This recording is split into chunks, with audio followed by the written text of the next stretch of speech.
The last thing she said to me was, "Don't forget to feed Max." Then she walked out the door, and never came back. It had been raining that morning, soft and slow, like the sky was mourning something none of us knew about yet. I watched her from the porch, coffee in hand, as she grabbed her umbrella and waved goodbye. That moment, just a normal Tuesday, would replay in my head every night for the next year. Her name was Emily. My wife. My best friend. My anchor when the world felt too loud. She worked at the local library in Cedar Falls, a small town in Minnesota where everyone knew everyone, and nobody expected tragedy to knock on your door. That day, she was hit by a truck on Route 32. A semi ran a red light.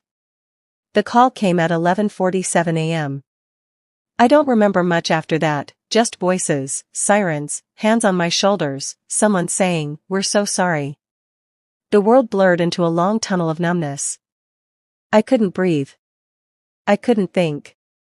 I just sat in our bedroom, staring at the empty pillow beside me, wondering how a heartbeat could just stop. Grief is not a straight line. It's a maze of memories and what-ifs. At first, I tried to be strong. People brought casseroles. They hugged me too long. Told me how Emily was an angel now. I nodded, thanked them, but inside, I was hollow. Her scent still lingered in the sheets. Her favorite book, Wuthering Heights, was left half-read on the nightstand. Max, our golden retriever, kept sniffing the front door, waiting for her. 3 months in, I stopped pretending I was okay. I lost my job at the hardware store. I stopped answering calls. I let the mail pile up. Every night I found myself sitting on the floor of our walk-in closet, wrapped in one of her sweaters, just trying to feel close to her. People started saying things like, "You need to move on." Move on? From her? As if she were a chapter one could just flip past. But then something strange began happening. It started with letters. The first one showed up in the mailbox. No stamp.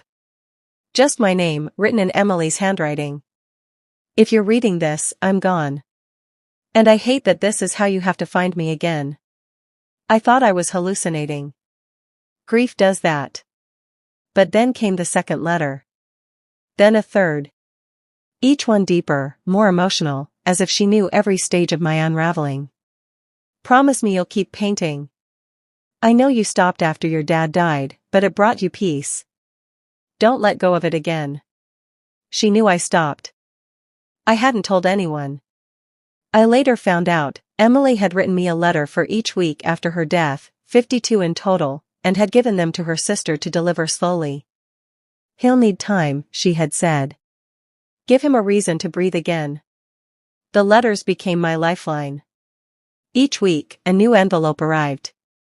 Each one peeled back another layer of our life, of her thoughts, of the dreams she had for me. She reminded me to forgive my mother. To adopt the shelter puppy we'd once talked about. To finish the mural in the town square I had started and abandoned years ago. And week by week, I did. I painted again. I took Max for walks without feeling like the world was watching me fall apart. I met new people. One of them was Harper, a widow who'd lost her husband in Afghanistan. We met at a grief group Emily had encouraged me to attend in letter number 18. But the most powerful letter came at the end. Week 52.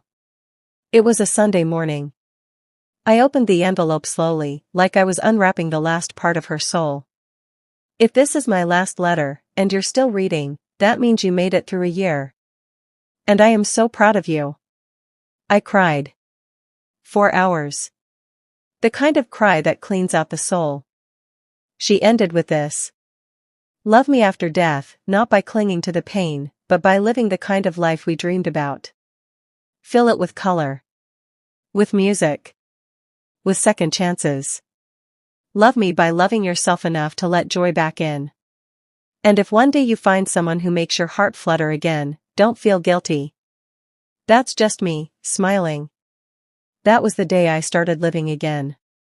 Not because I stopped missing her. I never will. But because I finally understood what it means to honor someone's memory. It's not in the morning. It's in the moving forward. Harper and I aren't in love. Not yet. But we share stories. We walk our dogs together. We understand the silence in each other.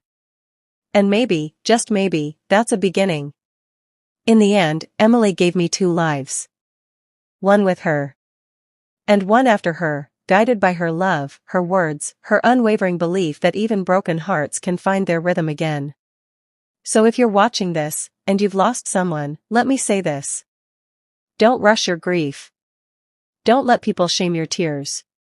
But don't let your life stop breathing either.